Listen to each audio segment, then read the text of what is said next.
All right, so get ready, because today we are going deep, deep into medieval theories of relations. Oh, It's going to be a wild ride. it is. Now, you might be thinking, Ugh. relations?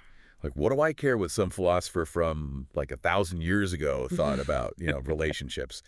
But trust me, this stuff is way more relevant than you might think. It is, yeah. Because how they were thinking about these connections and these categories really shapes how we still understand the world. It does, and what's fascinating is they were wrestling with questions that are still relevant today. Right, exactly. Like, what are relations? Do they even exist?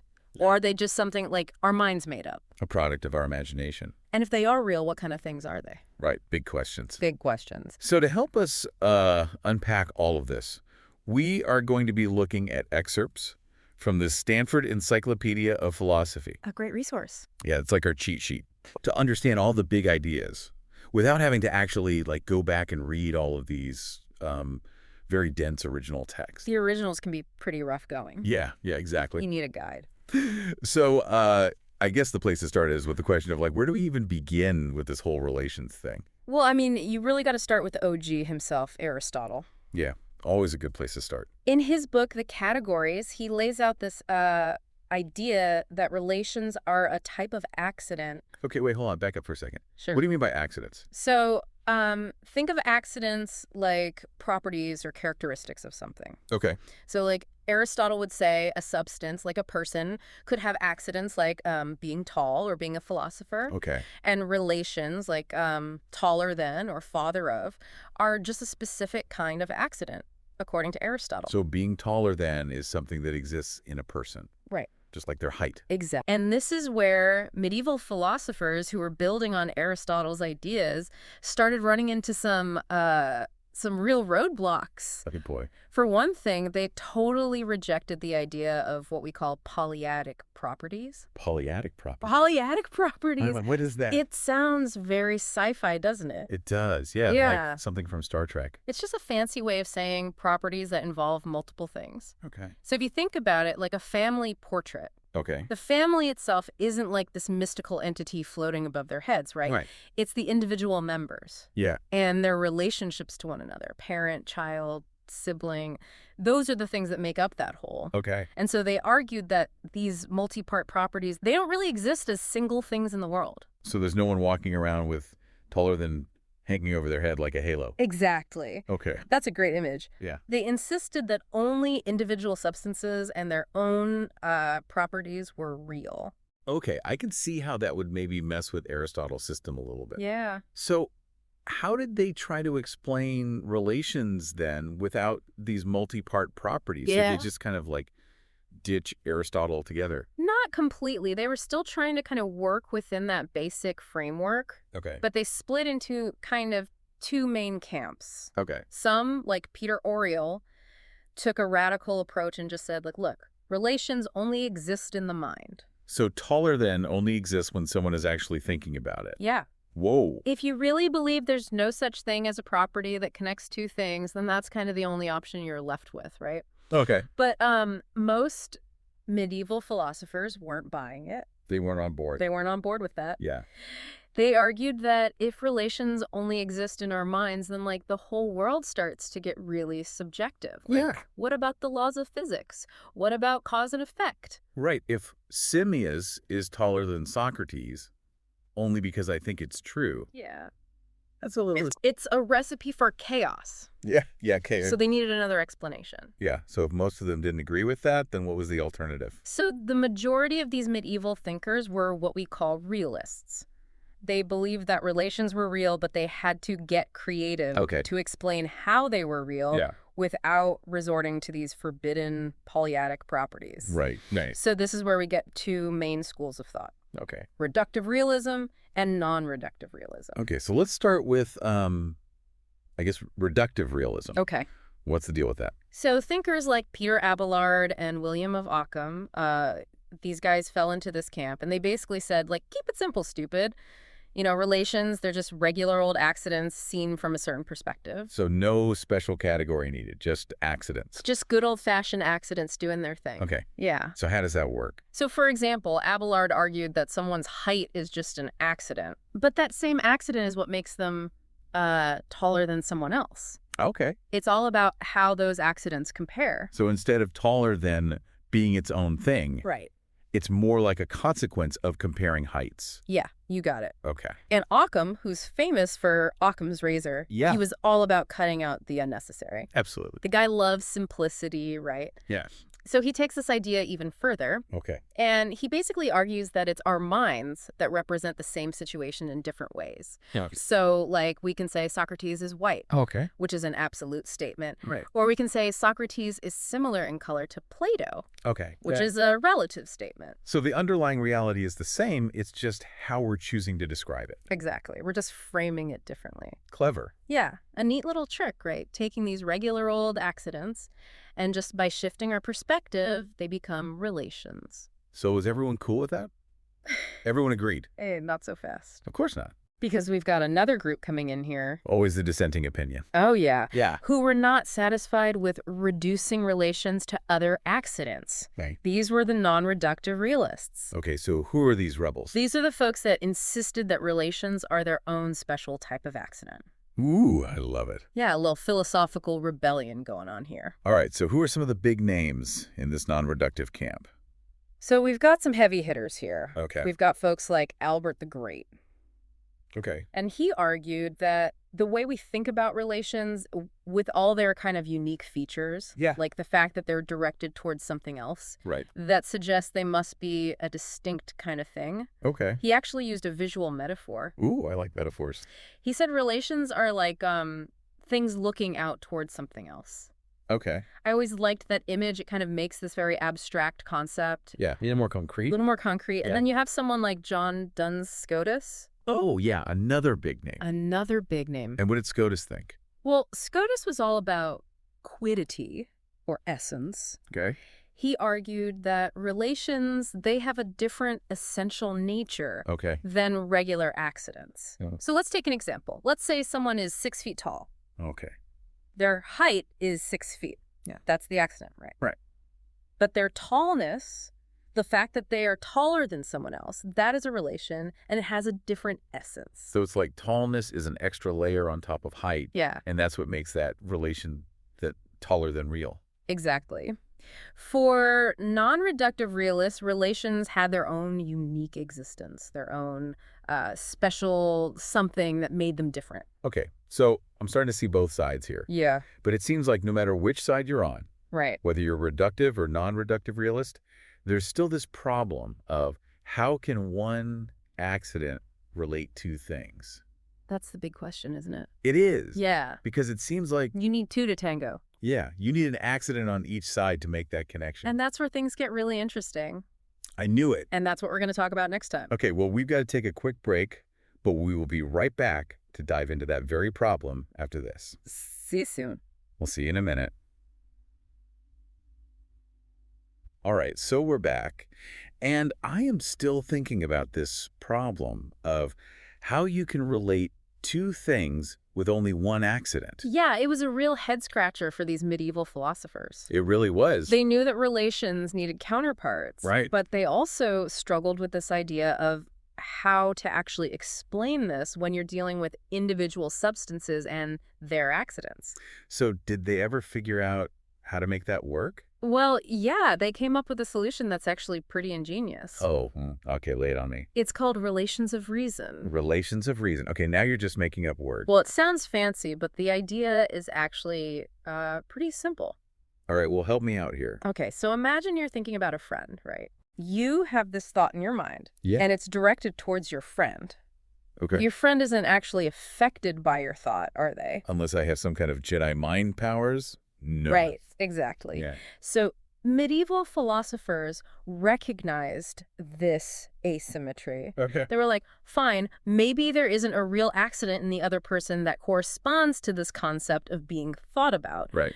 But they still felt like, conceptually speaking, relations needed this second term. Okay. So they came up with this idea of, You're basically projecting a relation onto that other person, even though it doesn't really exist in them. So it's like I'm drawing a dotted line to my friend. Yeah. In my mind. Yeah, that's a great way to put it. The line's not really there. Right. But I'm using it to make sense of the connection. Exactly. These relations of reason, they're like mental projections that we create to complete the picture. It's like a philosophical cheat code. Kind of. A way to have your cake and eat it, too. Yeah. So you get to acknowledge that we need this counterpart without messing up the idea of individual substances. Okay. I can see how that might work. But were all the medieval philosophers okay with this idea? Well, there was debate, of course, but there were some big names who were into this whole relations of reason thing. So who was team relations of reason? Well, Thomas Aquinas, for example. Okay, Mr. Big Shot himself. He loved this idea. Okay, and why did he like it so much? Well, he used it to explain one of the biggest mysteries of all, which is God's relationship to creation. Oh, yeah, that's a big one. God is pure simplicity. Right. No accidents allowed. Can't change. Right, exactly. Yeah. So how can an unchanging God relate to this constantly changing creation? That's the question, all right. And Aquinas' answer is relations of reason. Okay, I'm listening. He said, God doesn't actually change by relating to us. Okay. It's us who are mentally projecting that relation of creator onto God. It's all in our heads. Well, it exists for us conceptually, but it doesn't actually affect God. So we're putting a label on God. Yeah, you could say that. But the label itself doesn't change who God is. Exactly. Got it. And this idea, even though it comes from theology, it starts to have some broader implications for how people thought about relations in general. Okay, so how did it change things? Well, it kind of shifted the focus from relations as things that relate to relations as concepts. So what do you mean by that? What's the difference? Before relations of reason, people were really hung up on the accident itself. Okay. But with relations of reason, it's more about the way we think about those accidents. So less about finding the tallness and more about how we compare things using taller than. Exactly. And this is where our friend William of Ockham comes back in. I knew he'd be back. Couldn't resist a good philosophical debate. He loved simplicity, remember? Yeah, Occam's razor and all that. And he takes this idea and runs with it. Okay, so what did Occam do with it? He basically said all relations are mental concepts. Even though the things they describe are real. Right. So similarity exists as a concept in our minds. Okay. But the actual state of being similar, that exists out in the world. So my idea of similarity is in my head, but Socrates and Plato can still actually be similar. Exactly. Subtle, but important. Yeah, my brain is starting to hurt. This way of thinking, it had a huge impact. I bet it did. It's like opening up a whole new dimension of reality. Okay, hold on. Before we get too far into other dimensions, we need to talk about one more big piece of this puzzle. All right, what's that? The Trinity. Ah, yes, the ultimate relational challenge. For sure. Because you've got three persons in one substance. Father, Son, Holy Spirit. But how can a substance, which is supposed to be one thing, also have relations, which kind of imply separate parts? Yeah, that's the million-dollar question. It is. And how do they even try to answer that? Well, we've got Aquinas coming back to save the day. He's our hero. With a pretty radical solution. Okay, I'm ready. Tell me. He said, in the case of the Trinity, the relations are the substance. Hold on, wait. You're saying Father, Son, Holy Spirit, those aren't just properties of God? They're like the same thing as God. They're identical to God. Whoa, that is a big step away from Aristotle. It is. Aquinas is basically turning everything on its head and saying a substance can be a relation. So God is a relation. Yeah. I need a minute to process this. It's a mind-blowing concept, for sure. It really is. But it shows how far these thinkers were willing to go. To make their philosophy work with their theology. Exactly. And did anyone disagree with Aquinas on this? Of course. Of course. I mean, this is medieval philosophy. Someone is always disagreeing with someone. Okay, so who else jumped into the ring? Well, we have another thinker, Gilbert of Poitiers, who took Aquinas' idea and kind of ran with it. Ran with it? Where do you even go from God is a relation? Well, he suggested that maybe created things could be relations. Whoa, whoa, whoa. So not just God, but like everything. That was his proposal. That's wild. He argued that substances are made up of their relations to other things. So instead of thinking of a chair as its own thing, it's actually just a bunch of relations to other stuff. That was his idea. Okay, so that one didn't really catch on, did it? Not really, but it shows just how much these debates were really shaking things up. Yeah, for sure. Changing how people understood reality. So we've gone from Aristotle saying relations are just accidents, right, to relations of reason. Yeah. A God is a relation. Yeah. And even maybe everything is a relation. It's a wild ride. It is. And what I find so amazing is how all of this stuff from like 1,000 years ago is still relevant to us today. Yeah, it makes you wonder what we're taking for granted today that future philosophers will look back on and be like, what were they thinking? That is a great question. So keep asking those questions, folks. That is all the time we have for today, but thank you for joining us on the deep dive, and we'll catch you next time. See ya. All right, so we're back and ready to tackle the big one. The Trinity. Oh, yeah. Trying to figure out how the Trinity works with these ideas of substance and relation was a real challenge for these medieval thinkers. Oh, for sure. You've got God as three persons, Father, Son, and Holy Spirit. Right. 3 in 1, 1 in 3. But also one indivisible substance. It's enough to make your head spin, even without all this philosophy. Right. And then the big question is, how can these three persons have actual relationships with each other? Right. If God's supposed to be this, like, totally unified substance. Exactly. Because if you say those relations are just accidents, yeah, then it's like God's made up of parts. Which is a big no-no. Yeah. Totally goes against that whole idea of God's simplicity. So they had to figure out, like, how would those relations be real? Right. And actually part of God? Without, like, splitting God up. Yeah, without dividing that essence. So how did they do it? Well, Aquinas comes to the rescue again. Of course he does. With a pretty radical solution. I bet. What did he say? He said that in the Trinity, the relations are the substance. Wait, hold on. Back up a second. Sure. You're saying Father, Son, Holy Spirit. Those aren't just things about God. Right. They're like God. Yeah, identical with God. Okay, that is not what Aristotle had in mind. No, not at all. It's like Aquinas took Aristotle's idea and just flipped it completely around. So God is a relation. Pretty much. I'm going to need a minute to think about that one. It's a lot to wrap your head around, for sure. It is. But it really shows how far these thinkers were willing to go. Yeah, to make their philosophy match their theology. So did everyone agree with Aquinas on this? Of course not. You know, it's medieval philosophy. There's always someone who disagrees. Right. So who else had something to say about this? Well, we have another thinker, Gilbert of Poitiers. Okay. And he kind of took what Aquinas said and pushed it even further. Okay, how do you even go further than that? Where do you go from God as a relation? Well, he suggested that maybe even created things could be relations. Wait, hold on. Not just God, but like everything. That was his idea. That's a pretty big claim. It is. He said that maybe substances are just made up of their relations to other stuff. So a chair is not a chair. It's just a bunch of relations to other things. That was his argument. Okay, so then we didn't really catch on, did it? Not really. Yeah. But it shows how much these debates were changing how people saw the world. Yeah, that's for sure. So we started with Aristotle saying relations are accidents. Yeah. And we ended up with relations of reason. God is a relation. Maybe everything's a relation. It's quite a journey. It really is.